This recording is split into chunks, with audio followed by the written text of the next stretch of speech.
my mom scoffed. No wonder you're still alone at 35. I just smiled and replied, actually, I've been married for 3 years. You simply weren't invited. The family picture dropped from her hands. Can you imagine watching your own mother mock your deepest desires? Completely unaware that you're holding a secret that could shatter her entire perfect world? Because that's exactly what happened to me. Haley, when I was 35, my own mother, at our big family reunion, publicly ridiculed my supposed single life. While my secret wedding band, a symbol of 3 years of hidden happiness, felt like it was burning a hole on the chain beneath my blouse. That day, her words didn't just cut through the air. They became the spark. And when the truth finally spilled out, the family photo didn't just fall, it crashed to the floor, and everything changed forever. Growing up, my relationship with my mother, Diane Anderson, was like walking on eggshells scattered across perfectly polished marble floors. She was the absolute epitome of perfection in our suburban neighborhood. Every strand of her blonde hair was always in place, her clothes ironed to a crisp, and her reputation as the president of the local country club was absolutely untarnished. She expected nothing less than perfection from her only daughter. My father, Thomas, he was my buffer, my shield.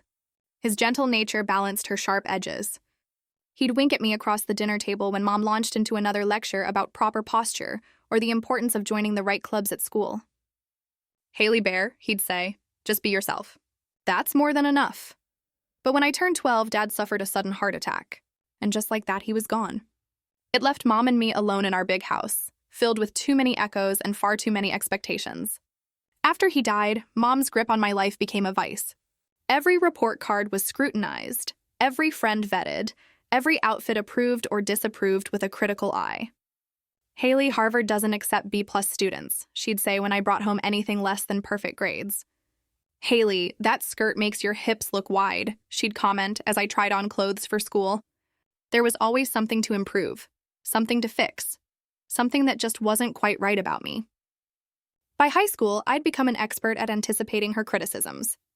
I joined all the right clubs, maintained a perfect GPA, and dated boys from good families that Mom approved of. David Jenkins, the son of Dad's former business partner, was her favorite.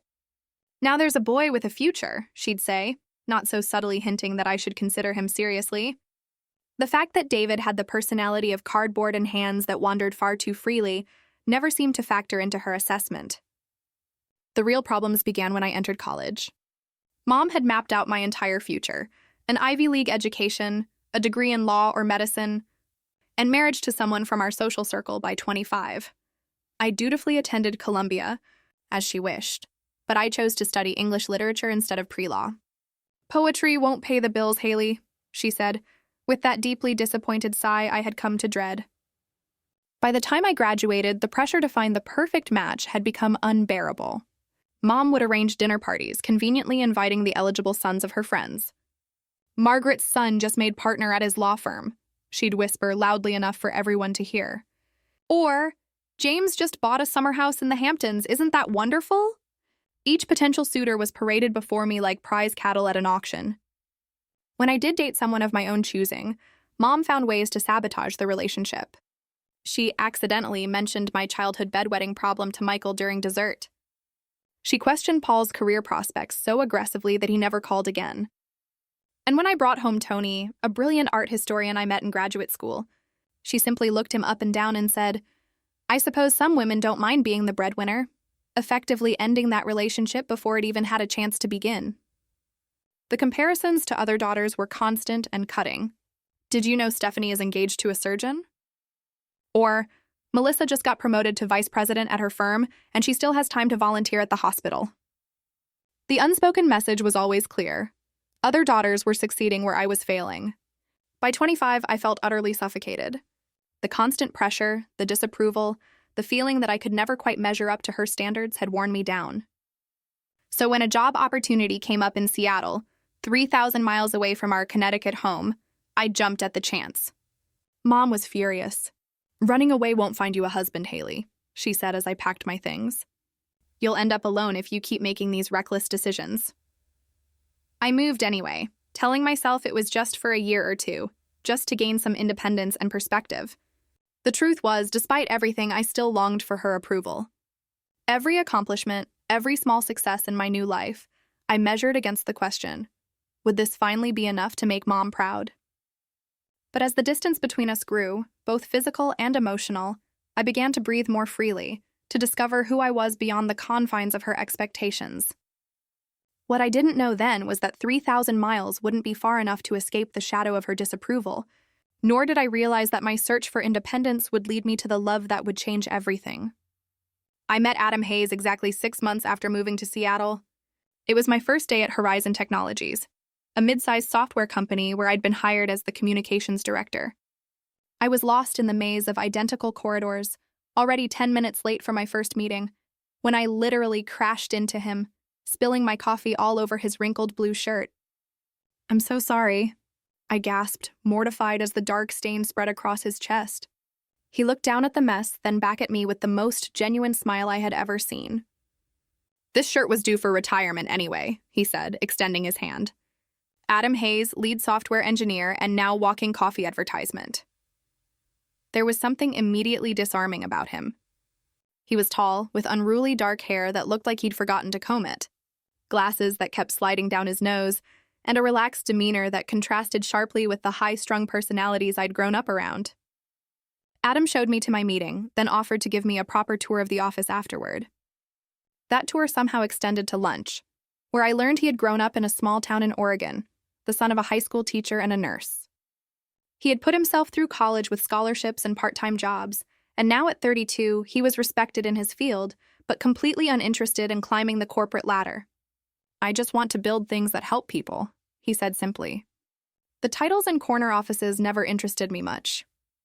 I could already hear my mother's assessment, a ghost in my ear. "No ambition, Haley? No family connections? Probably no savings account." But something about his authenticity drew me in. We became friends, first grabbing lunch together in the office cafeteria, exchanging emails about work projects, occasionally meeting up with other colleagues for happy hour. It was during one of those happy hours 3 months after we met that Adam and I found ourselves the last two people at the table. Our conversation drifted from work to books to music to childhood dreams. I told him about my secret passion for photography, something I had abandoned because Mom thought it was a hobby, not a career. He listened with genuine interest, then insisted we leave immediately to buy me a camera. "Life is too short not to do what you love, even if it's just on the weekends," he said as we left the electronics store, clutching a box containing my first professional camera. That night, as he walked me to my door, Adam kissed me for the first time. It was gentle and questioning, giving me every opportunity to pull away. Instead, I leaned in, feeling something click into place that I hadn't known was missing. Our relationship blossomed over the next 6 months. We hiked through the lush forests surrounding Seattle, explored tiny bookstores tucked away in forgotten corners of the city, and spent rainy Sundays cooking elaborate meals in his small but cozy apartment. Adam encouraged my photography, framing my pictures and hanging them on his walls, proudly showing them to friends who visited. For the first time in my life, I felt seen for who I was, not for who someone wanted me to be. Adam never tried to change me or mold me into some idealized version of myself. He loved my quirks, listened to my dreams, and made me feel like I was enough, just as I was. Of course, I knew the honeymoon phase wouldn't last forever. The real test would come when Adam met my mother. I put it off as long as possible, making excuses about busy schedules and bad timing. But when Mom announced she would be visiting Seattle for a conference, there was no avoiding it any longer. I spent days preparing Adam for what was coming. "She can be critical," I warned. "She has very specific ideas about the kind of person I should be with." Adam squeezed my hand. "Haley, I love you. Your mom might not approve of me right away, but I'm not going anywhere. We'll figure it out together." The dinner was every bit the disaster I had anticipated. Mom arrived at the restaurant 15 minutes early, immaculately dressed in a designer suit that made my carefully chosen outfit look shabby by comparison. Her eyes narrowed slightly when Adam stood to greet her, taking in his casual button-down shirt and lack of tie. "So, Adam," she began after the briefest of introductions, "Haley tells me you work with computers. Is there much future in that?" It was the first volley in what became a 3-hour interrogation. She questioned his education. A state school? How quaint. His family background. Teachers are so underappreciated, though I suppose it explains your salary expectations. And his 5-year plan. So, no aspirations to management? How unusual for a man your age. Adam remained polite throughout, answering her questions thoughtfully and even attempting to find common ground. But Mom wasn't interested in common ground. She was conducting an assessment, and it was clear from her tight smiles and pointed questions that Adam was failing spectacularly. By dessert, I was fighting back tears of humiliation. When Adam excused himself to use the restroom, Mom leaned across the table.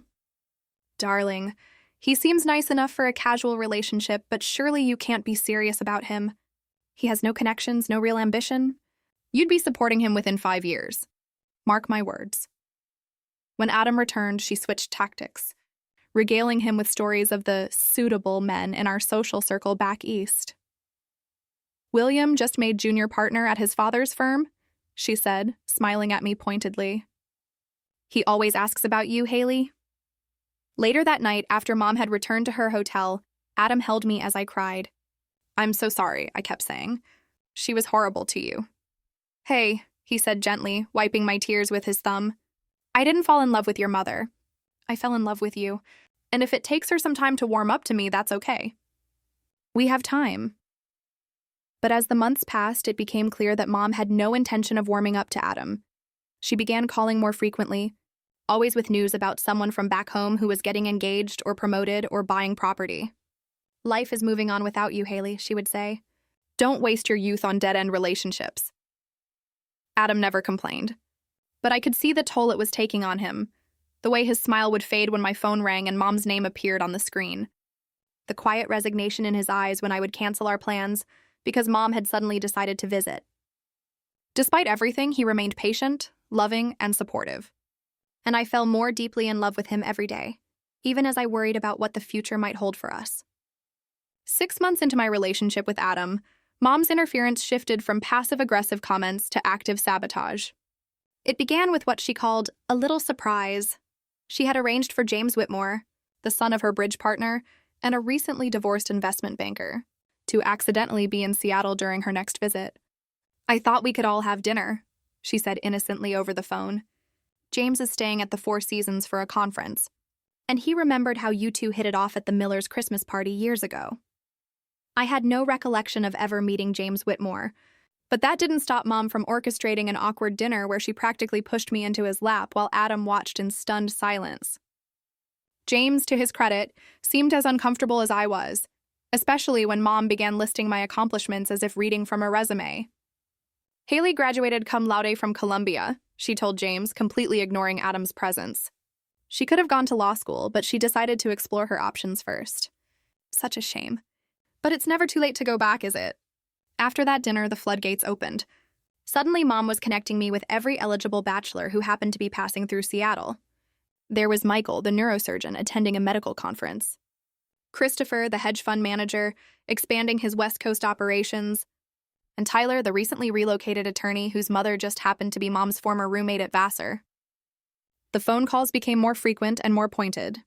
"Haley, darling, I'm just concerned about your future," she would say. "You're approaching 30. Do you really want to waste these crucial years on someone who will never fit into our world?" "Adam is my world now, Mom," I would counter, only to be met with a heavy sigh. "You always were stubborn, just like your father. Look how that turned out for him, working himself to death in a job that never appreciated him." That comment, bringing my father into it, broke something inside me. "Don't talk about Dad that way," I said, my voice shaking. He was happy. He loved his work and his life. Not everything is about status and connections. "Clearly, Adam has been filling your head with this bohemian nonsense," she replied coldly. "Your father could have been so much more if he had listened to me. I will not stand by and watch you make the same mistakes." The tension reached a breaking point during the annual family reunion at my Aunt Patricia's lake house. Mom had insisted I come alone, claiming it was family only, but I knew it was because she didn't want to introduce Adam to the extended family. Against my better judgment, I agreed, not wanting to cause a scene. I should have known she had ulterior motives. She had invited Bradley Wilson, the recently divorced son of her college friend, who was apparently looking for a nice girl to settle down with. Bradley was handsome in a generic way, with perfectly coiffed hair and a country club tan. He was also arrogant, condescending, and couldn't stop talking about his Porsche. During dinner, Mom clinked her glass to get everyone's attention. "I have a little announcement," she said, smiling broadly.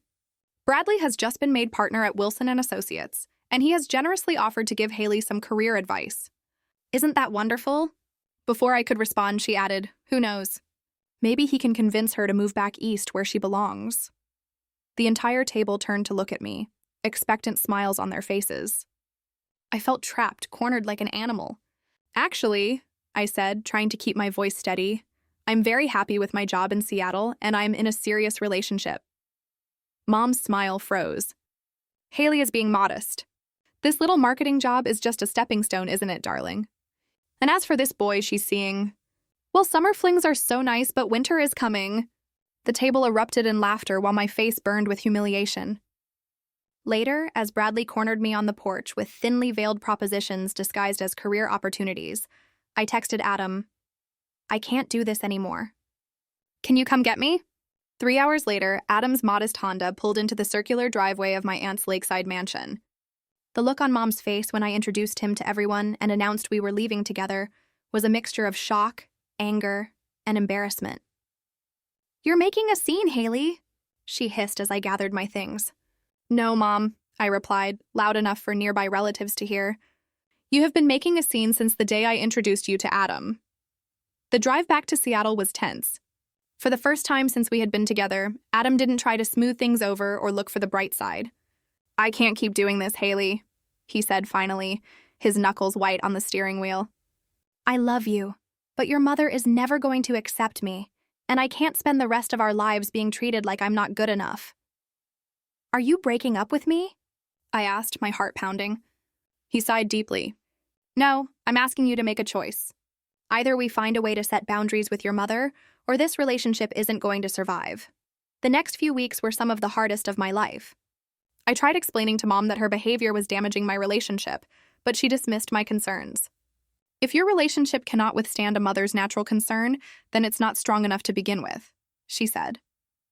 Meanwhile, tensions with Adam continued to grow. We began arguing about small things, the pressure from my family casting a shadow over our once easy relationship.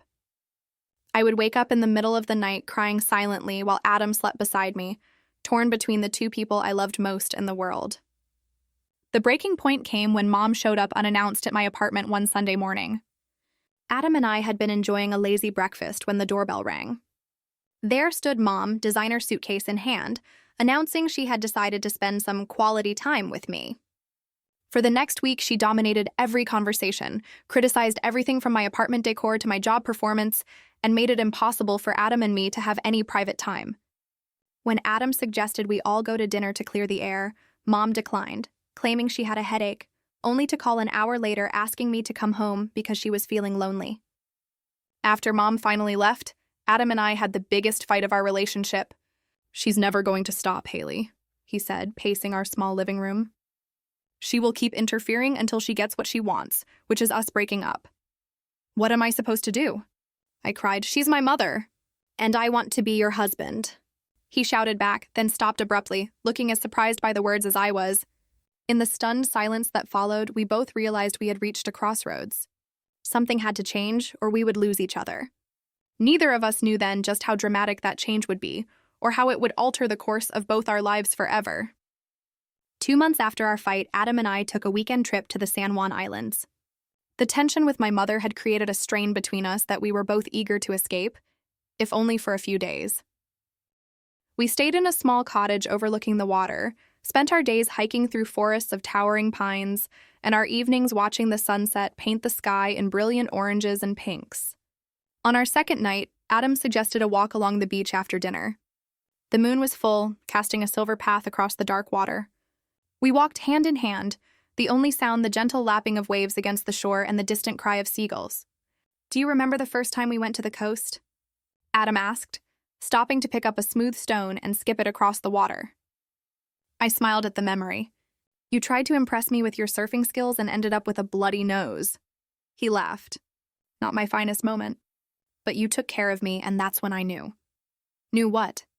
"That you were the one I wanted to spend my life taking care of and being taken care of by." Before I could respond, Adam was down on one knee, pulling a small velvet box from his pocket. Inside was a ring with a modest diamond surrounded by tiny sapphires that matched the color of the sea behind him. "Haley Anderson," he said. "I have loved you since the moment you spilled coffee all over my favorite shirt. I love your kind heart, your quiet strength, your determination to see the good in people, even when they make it difficult." He took a deep breath. "I know things have been hard with your family, but I promise to stand by you through whatever comes next. Will you marry me?" Tears filled my eyes as I nodded, unable to speak. When he slipped the ring onto my finger, it felt right, in a way few things in my life ever had. We spent the rest of the evening making plans, dreaming about our future together, deliberately avoiding the elephant in the room, how my mother would react. Reality crashed back in the moment we returned to Seattle. The weight of what was coming settled on my shoulders like a physical burden. I knew I had to tell my mother about the engagement, and I knew it would not go well. After 3 days of putting it off, I finally called her on a Wednesday evening. My hands were shaking so badly I could barely hold the phone. "Haley, darling, what a nice surprise," she answered, her voice warm for once. "I was just thinking about you.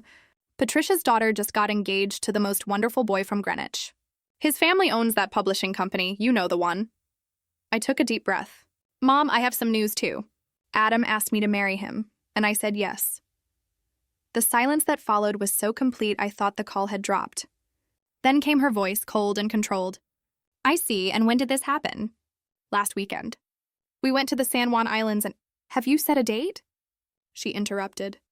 "Not yet. We were thinking maybe next spring or so." "There's still time to reconsider," she cut in again. "Darling, engagements break all the time. No one would think less of you." I gripped the phone tighter. "Mom, I am not breaking the engagement. I love Adam, and we are getting married." "Haley Elizabeth Anderson," she said, her voice dropping to a dangerous whisper.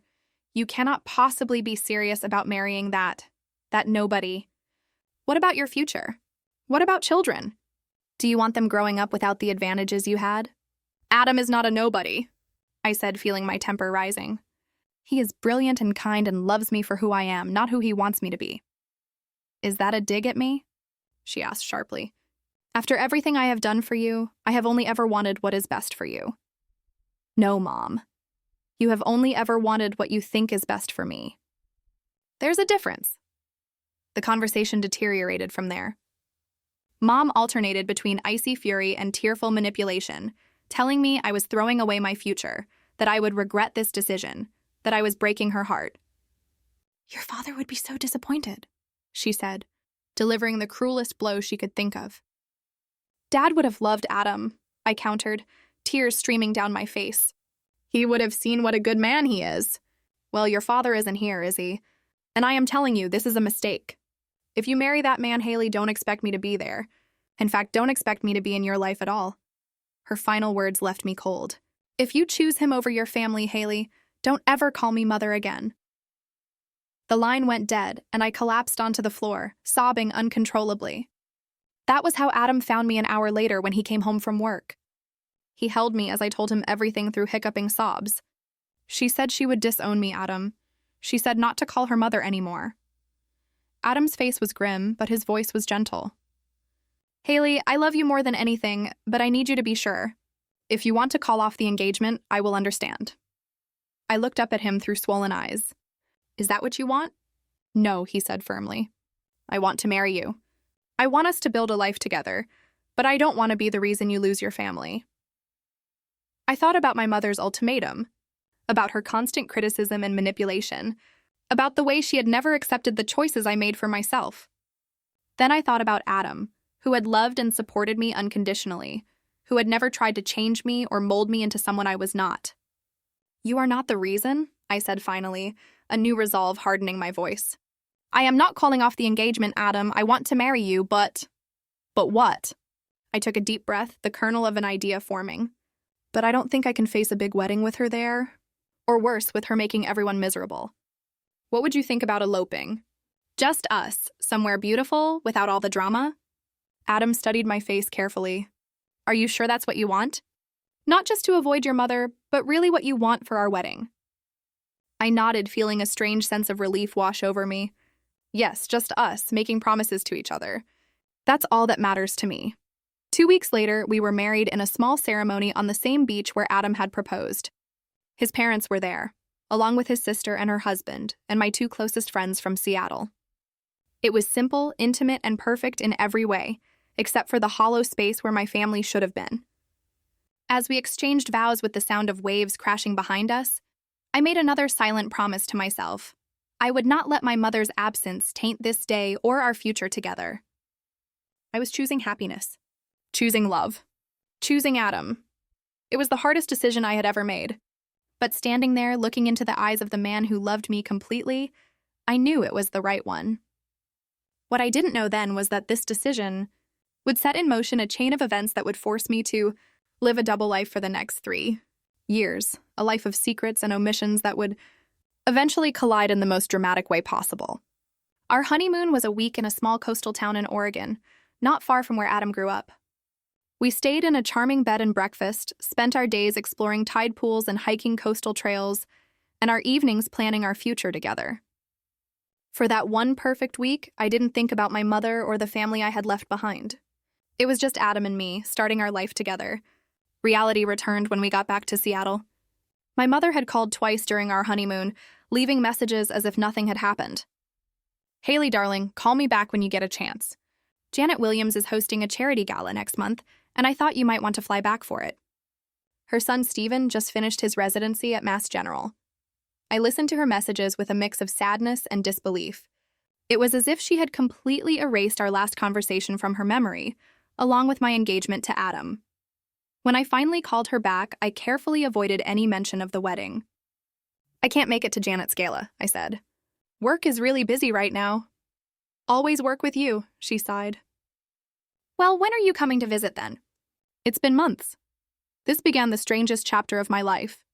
I kept in touch with my mother through carefully choreographed phone calls and occasional visits east, during which I would remove my wedding ring and slip it onto a chain around my neck, hidden beneath my clothes. Adam never came with me on these trips, understanding that it was easier this way, though I could see the hurt in his eyes each time I packed my bags. When Mom visited Seattle, which thankfully was rare, I would temporarily move back into my old apartment, which we had kept specifically for this purpose. Adam would stay with friends until she left.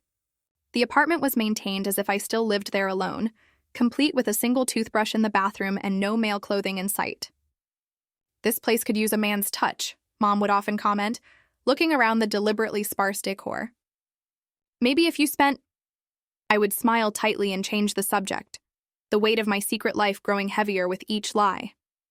Meanwhile, Adam and I built our real life together in a cozy house we purchased in a quiet neighborhood north of the city. It had a small garden where Adam planted vegetables and a spare bedroom that we talked about turning into a nursery someday. We made friends with our neighbors, joined a local book club, and settled into the comfortable routines of married life. My career at Horizon Technologies flourished. I was promoted to Senior Communications Director, leading a team of 5 and overseeing all the company's public relations efforts. Adam continued to excel in his role as well, developing software that earned recognition throughout the industry. Every success, every happy moment, was shadowed by the knowledge that I was hiding half my life from my mother. There were times when I almost told her the truth. "And of course," Mom added, her gaze sliding to me, "we continue to hope that Haley will find her way. 35 and still single. But as they say, it's never too late." Laughter rippled around the table, indulgent and slightly pitying. I sat frozen, the wine glass halfway to my lips, as Mom continued.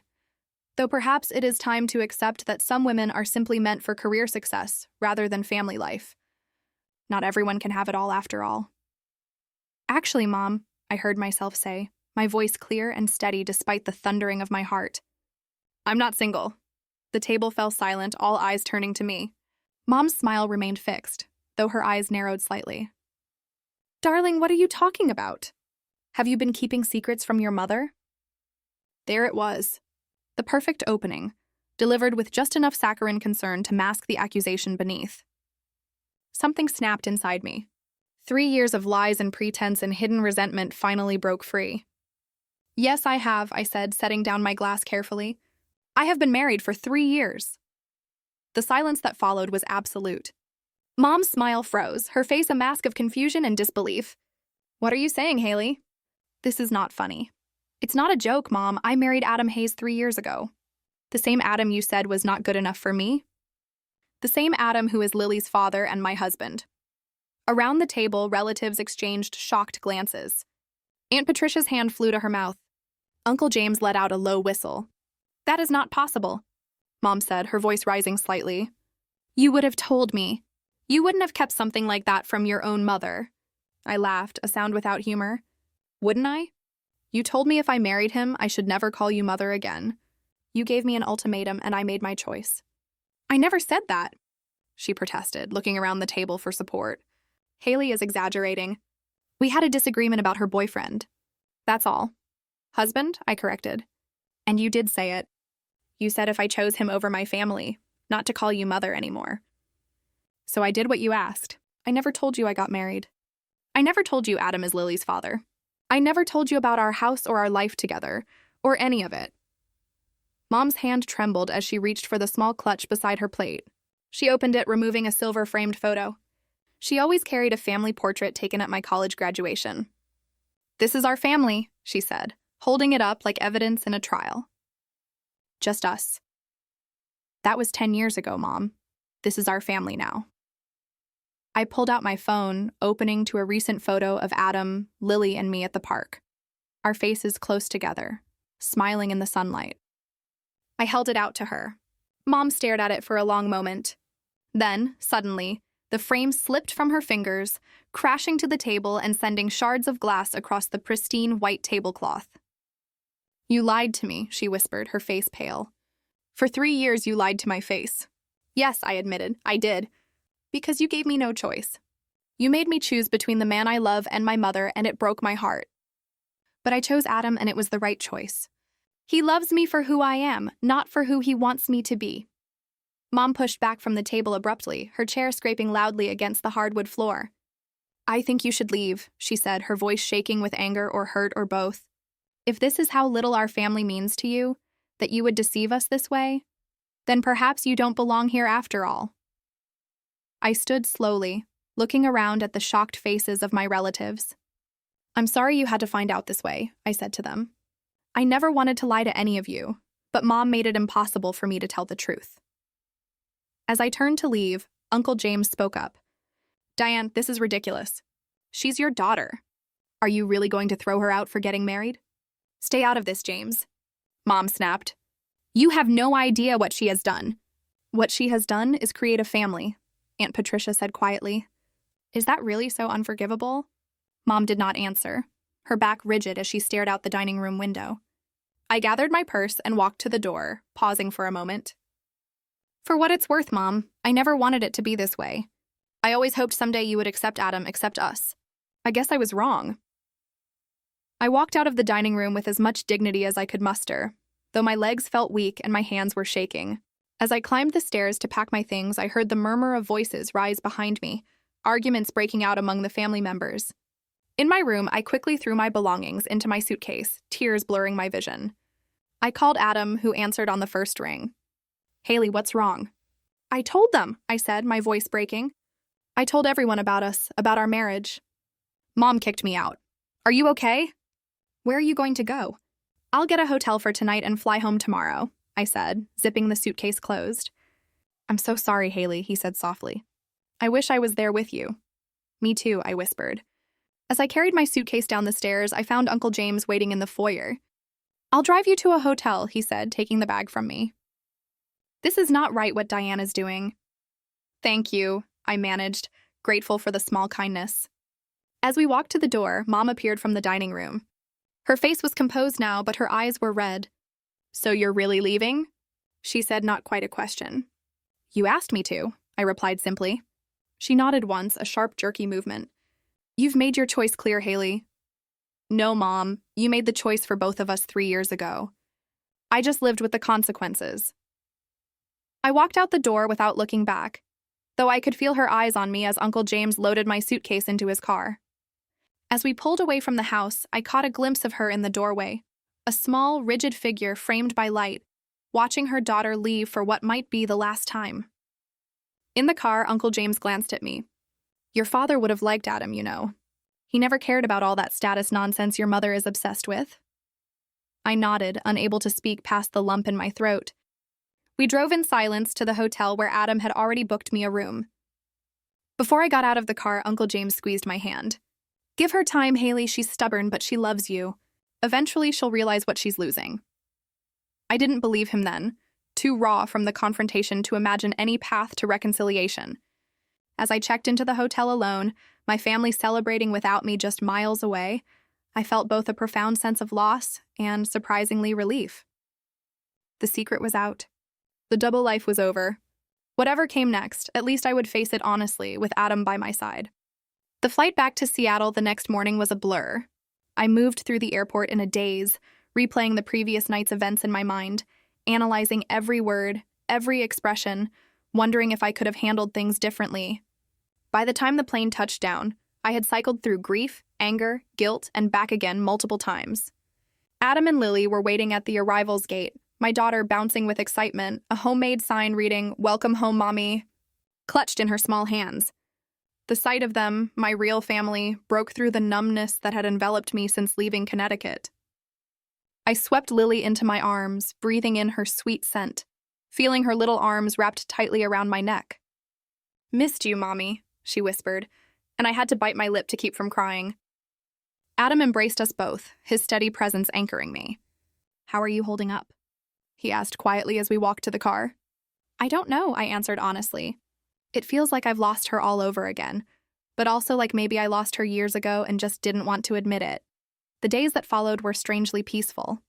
The weight of secrecy had been lifted, and despite the pain of my mother's rejection, I felt lighter somehow. I threw myself into being present with Lily, savoring ordinary moments that had often been overshadowed by the stress of maintaining my double life. Morning cuddles, bedtime stories, weekend trips to the park, all took on a new sweetness now that they weren't tainted by lies. A week after the confrontation, I received a text from Aunt Patricia. "Your mother is not speaking to anyone who defended you," she wrote. "But several of us would like to keep in touch. Is that okay with you?" I sent back my email address and phone number, touched by the small rebellion of my relatives. Over the next few weeks, I received messages from various family members. Some curious about my secret life, others simply expressing support. Uncle James sent photos from family gatherings I had missed over the years, along with stories about my father that Mom had never shared. From my mother, there was only silence. I hadn't really expected anything else, yet each day that passed without contact deepened the ache of loss. Adam watched me check my phone obsessively, his eyes filled with concern, but he never pushed or offered empty reassurances. He simply loved me through it, steady and patient as always. A month after the reunion, a letter arrived in our mailbox addressed to me in my mother's distinctive handwriting. I stared at it for a long time before finding the courage to open it. "Haley," it began. No dear or other affectionate greeting. "I have been thinking about what happened at the reunion. While I cannot condone the deception you practiced for 3 years, I recognize that my own actions may have contributed to your decision. Your father always said I was too rigid, too concerned with appearances. Perhaps he was right." The letter continued for several pages, when the weight of the deception became almost unbearable. But then she would make some cutting remark about Adam or my career choices, and I would remember why I had made this decision in the first place. Our second anniversary coincided with some unexpected news. I was pregnant. Adam and I had been trying for a few months, but the reality of it still took my breath away. As the doctor confirmed what the home test had suggested, Adam squeezed my hand so tightly I thought he might break it, his face a mixture of joy and disbelief. "We're going to be parents," he whispered as we left the doctor's office, one hand protectively on my still flat stomach. The pregnancy brought our double life into sharp focus. How could I hide a child from my mother? Would I pretend to be a single mother? Would I continue the elaborate charade now with a baby involved? The questions swirled in my mind as my body changed and our baby grew. We found out we were having a girl during the 20-week ultrasound. Adam cried when the technician pointed to the screen and said, "Congratulations, it's a girl." That night, as we lay in bed discussing names, the reality of what I was doing hit me with full force. "My mother doesn't even know she's going to be a grandmother," I said, tears filling my eyes. "What kind of person does that make me?" Adam held me close. "It makes you someone who had to make an impossible choice. You did what you had to do to protect yourself and our family. That doesn't make you a bad person, Haley. Lily Grace Hayes was born on a rainy Tuesday in October. 7 pounds, 2 ounces of perfect baby girl, with Adam's dark hair and my green eyes. Holding her for the first time, I felt a love so fierce and protective it took my breath away. I also felt a renewed sense of grief for what my mother was missing and what Lily would miss by not knowing her grandmother. I sent Mom a text the day after Lily was born, a carefully worded message that made no mention of Adam or marriage. Mom, I have some news. You're a grandmother. I had a baby girl yesterday, Lily Grace. We are both doing well. Her response came hours later, a flurry of shocked questions and barely concealed judgment. A baby? Haley, what are you talking about? Whose baby? Are you saying you had a child out of wedlock? Who is the father? Why am I just hearing about this now? I did not answer her calls for 3 days, using the excuse of recovery and newborn care to avoid the conversation I knew was coming. When I finally did speak to her, I gave her the edited version of the truth. Yes, I had a baby. No, I was not in a relationship with the father. Technically true, as I was in a marriage, not just a relationship. Yes, I was planning to raise her on my own, with the support of my husband, which I did not mention. Mom was predictably horrified. This is what happens when you move across the country, away from your family and proper influences, she said, her voice cold with disapproval. I knew Seattle would lead to trouble. Well, you've made your bed, Haley. I suppose now you'll have to lie in it. She did not ask to visit, and I did not invite her. Instead, she sent an impersonal gift basket with expensive baby clothes and a card signed grandmother, rather than any personal message. It sat unopened in our hallway for days, a symbol of the gulf between us. As Lily grew from newborn to infant to toddler, the weight of our secret life became increasingly difficult to bear. Adam's parents visited regularly, doting on their granddaughter and filling our home with laughter and love. My side of the family remained a conspicuous absence, explained away to friends with vague references to complicated family dynamics. The logistics of maintaining our charade grew more challenging. When Mom did occasionally visit Seattle, the temporary moves back to my old apartment now included packing up not just my things, but all evidence of Lily as well. I would tell Mom that Lily was staying with a friend for a few days, or that she was with her father for visitation. The lies piled upon lies, creating a precarious tower that I knew could not stand forever. Each deception required another to support it until I could barely keep track of what I had told to whom. The strain began to show in my relationship with Adam, in the dark circles under my eyes. In the way I would sometimes find myself staring at Lily and wondering if I was teaching her that it was okay to hide who you really are. By the time Lily turned 2, I was exhausted by the double life. Adam and I had begun discussing whether it was time to tell my mother the truth, to stop living in the shadows, regardless of the consequences. But every time I worked up the courage, something would happen to remind me why I had made this choice in the first place. A cutting remark from Mom about single motherhood, a pointed question about when I was going to get my life together and find a proper father for Lily. As Lily's 3rd birthday approached and my 35th birthday loomed on the horizon, the annual family reunion invitation arrived in my email. This year, it would be held at my mother's house, a command performance that I knew I could not avoid without raising suspicions. Little did I know that this reunion would be the catalyst that would finally bring my 2 worlds crashing together, forcing me to confront the truth I had been hiding for 3 long years. I arrived at my mother's Connecticut home on a Friday afternoon in June, alone as always. Lily and Adam had remained in Seattle, a separation that felt more painful than ever. Mom greeted me at the door with air kisses and a critical once-over.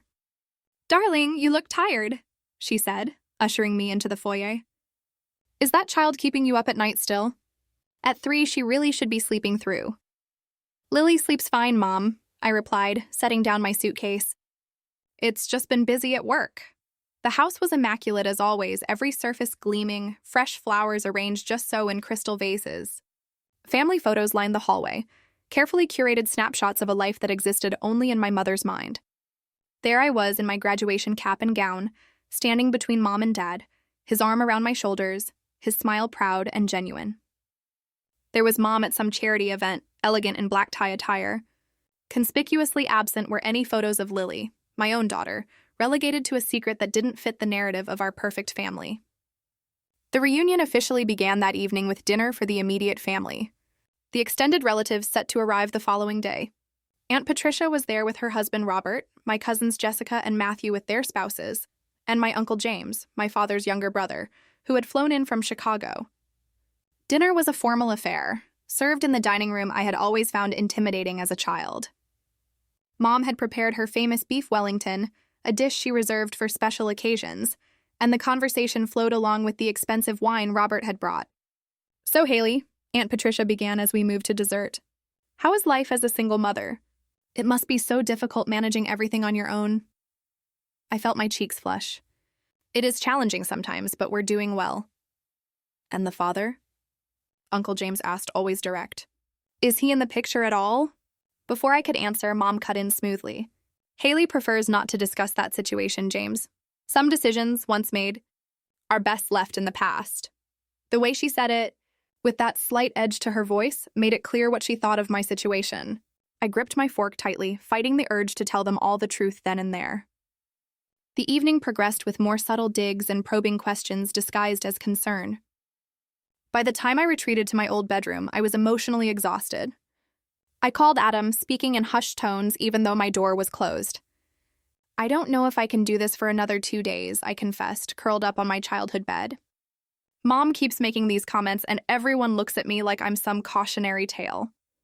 "Then tell them," Adam said simply. "Tell them the truth, Haley, or come home. You don't have to stay there and take this." I sighed, looking around the room that had once been my sanctuary and now felt like a museum to a person I no longer was. "I can't just leave. That would only make things worse, and I'm not ready to tell them yet. I need to find the right moment." The next day brought the arrival of the extended family, cousins and second cousins and great aunts filling the house with noise and activity. I moved through the crowd, answering the same questions about Seattle and work and Lily, carefully navigating around any mention of my personal life. It was during the formal dinner that evening that everything came to a head. Mom had seated me between Cousin Rachel, who had recently made partner at her law firm, and Great Aunt Eleanor, who had a habit of dispensing unsolicited life advice. The table was beautifully set, candles flickering in silver holders, the good china and crystal brought out for the occasion. Mom stood at the head of the table, raising her glass for a toast. "To family," she said, smiling benevolently at the gathered relatives. "The most important thing in life." Murmurs of agreement rippled around the table as everyone drank. Then Mom continued, "And to new beginnings. Jessica and Matthew are expecting their first child in December, making me a great aunt at last." Congratulations erupted as Jessica blushed happily, her husband squeezing her hand. I felt a stab of pain, thinking of Lily, who was already 3 and had never been acknowledged this way by her own grandmother. Alternating between justified anger at my lies and reluctant acknowledgement of her role in creating the situation. It was not exactly an apology, but it was more self-reflection than I had ever seen from her. "I don't know where we go from here," she concluded. "But I find I am not ready to lose my only child or to continue missing out on my granddaughter's life. If you are willing, perhaps we could speak on the phone sometime." I cried as I read the letter, then read it again with Adam, analyzing every word for hidden meanings or manipulations. In the end, we decided together that it represented a genuine, if imperfect, olive branch. I called her the following Sunday. The conversation was stilted and awkward, both of us carefully avoiding anything that might trigger another confrontation. We talked about the weather, about her garden, about Lily's preschool. It was superficial, but it was a start. Those Sunday calls became a weekly ritual. Gradually, the conversations grew longer and more substantial. She asked questions about Adam, tentative at first, then with increasing interest. I shared stories about our life together, our home, our plans for the future. She listened, occasionally offering comments that revealed she was still processing the reality of my choices. "You own a house?" she asked during one call, surprise evident in her voice. "With a garden?" "Yes, Mom, Adam grows vegetables. Lily has her own little patch where she plants sunflowers." A pause. "Your father always wanted a vegetable garden. I never had the patience for it." 3 months after the reunion, Mom asked if she could visit. Adam and I discussed it at length, weighing the potential benefits against the risk of reopening old wounds. In the end, we decided to invite her, but on our terms this time. "You'd be welcome to visit," I told her during our next call. "But you need to understand that this is our home, our life. I need you to respect that, to respect Adam as my husband and Lily's father. I understand, she said, her voice uncharacteristically subdued. I would like to try, Haley, I really would. Her first visit was tense but civil. She arrived with an expensive doll for Lily and a bottle of wine for dinner, both peace offerings in their way. When Adam greeted her at the door, she stiffly extended her hand, which he took with a warm smile that never faltered despite her obvious discomfort.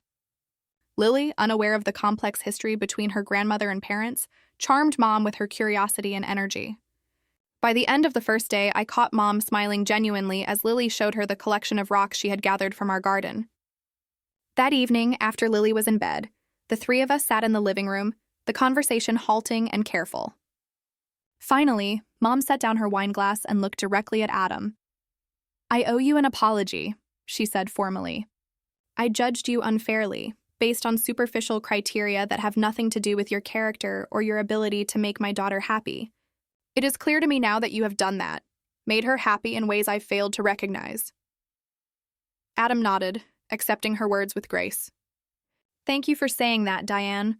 All I have ever wanted is for Haley to be happy. We both want that. Mom turned to me then, her expression softening. I have missed so much of your life, Haley. 3 years of marriage, Lily's birth, and first steps. I will always regret that. I regret the lies, I admitted. I hated living that way, always hiding half my life from you. But I didn't see another option at the time. There is blame enough for both of us, she said quietly. Perhaps we can do better going forward. It was the closest thing to a mutual understanding we had ever reached. The visit ended with tentative plans for Mom to return for Lily's birthday in October and a promise to send regular updates and photos in the meantime. The healing process was slow and not without setbacks.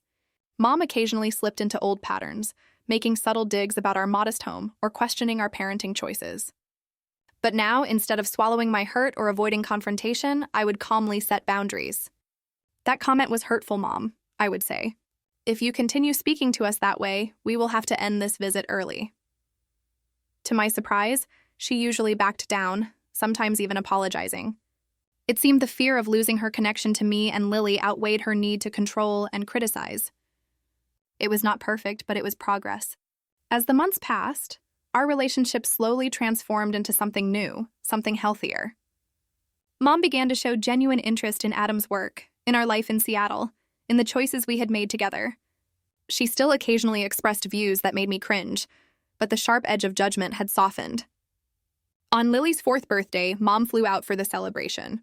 She brought a photo album she had created, filled with pictures of me as a child, of Dad, of our family, before everything fell apart, for Lily. So she knows where she comes from, she said.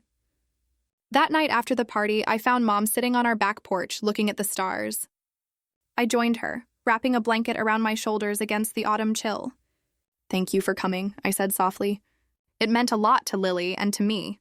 She nodded, still looking up at the sky. Your father would have loved her so much, and he would have been proud of you, Haley. The life you have built, the mother you have become. I haven't said that enough. We sat in companionable silence for a while, the most peaceful moment we had shared in years. Finally, she spoke again. I was wrong, you know. About Adam, about what makes a good life, about so many things. I was trying to protect you from disappointment, from struggle. Your father and I, we had our challenges. I wanted something easier for you. Life isn't easy, Mom, I said gently. But having people who love you for who you really are makes the hard parts bearable. That's what Adam gives me. What Dad gave you, I think. She reached over and squeezed my hand, a rare physical gesture from a woman who had always maintained a certain distance. Yes, she said simply. He did. The journey of healing with my mother continues to this day. We still have moments of tension, old wounds that occasionally reopen. But we have found a way forward based on honesty, respect, and the mutual recognition that family connections are too precious to sacrifice for pride or control. Through this difficult journey, I have learned invaluable lessons. I've learned that true love accepts you as you are, without conditions or expectations.